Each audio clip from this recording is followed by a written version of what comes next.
Ayusin ko lang yung ngipin nitong si ngipin niya.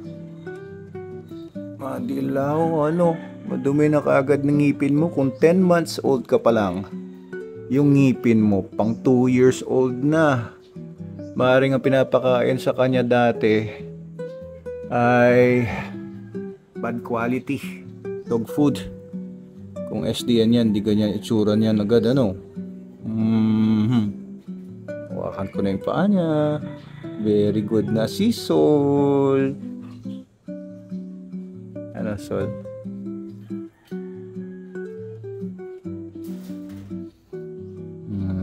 Mahal na ako ni Sol, Love na ako ni Sol, Inihiga na niya buong bigat ng mukha niya sa kamay ko. Hindi na siya tumatalikod. Sol? Ang bigat. Teka. Dito tayo. Hindi pagkain niya na. Ayun, hinigaan na niya yung kamay ko. That denotes trust. Tiwala na siya sa akin. Kampante na siya sa akin. Naalis ko yung muta niya. Yan. Okay. Pogi ka na dito, Sol. Pogi ka na lalo.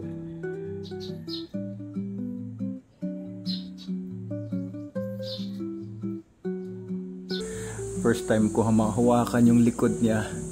And kilitiin talaga siya. Tingnan niya pagka ginaganto ko. Kikiliti siya Kaya pala, sobrang sensitive niya nung una. Very sensitive yung likod niya na ito. Pero sobrang kawag naman ang buntot niya ngayon.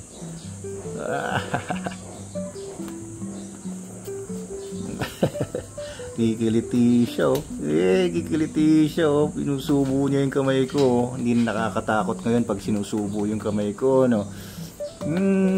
very good.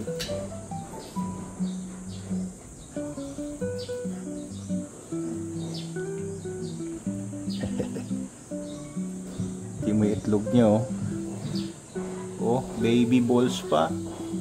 Hindi pa developed. Baby pa talaga to si Sol. Kahit yung ngipin niya ay medyo mukhang pang matanda na at discolored na.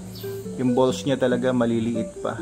Ayan, liliit pa. Pati pututoy niya. So, yan naman ang indicator ng secondary male characteristics. So, hindi pa siya adult. Well, adult na in a way, pero hindi pa adolescent. Good boy. Balls. Hindi na siya naiinis, hindi na siya nasi-sensitive. Very good. Ayos na to. Ayos na. Itutuloy-tuloy na lang natin ang development nito. Makikita nyo guys kung anong gagawin natin dito kay Sol.